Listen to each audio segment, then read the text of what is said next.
हलाल रिस्क की बरकतें। सलीम एक ईमानदार शख्स था जो एक छोटे कस्बे में रहता था।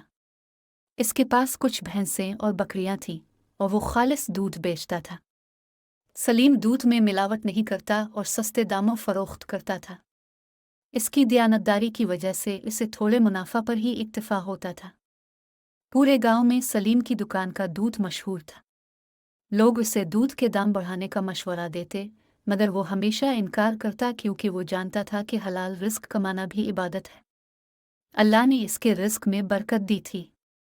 दूध की मांग बढ़ने पर उसने मजीद मवेशी खरीद लिए और कुछ दिन बाद अपना कारोबार शहर मुंतकिल कर लिया।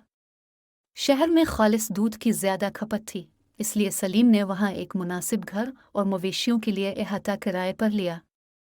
वहां इसका कारोबार खूब चमका और उसने मजीद जानवर खरीदे। शोहरत दूर दूर तक फैल गई और सलीम ने अमीर लोगों के इलाकों में भी शाखें कायम कर लीं। सलीम और उसके बेटे दिन रात मेहनत करते थे। पूरा शहर उनको जानता और तारीफ करता था।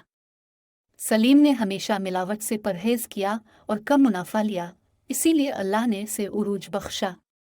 अब सलीम के पास गाड़ियाँ, होठियाँ, दुकानें और अल्लाह की हर नेमत मौजूद थी, क्योंकि उसने हलाल रिस्क को इबादत समझा था।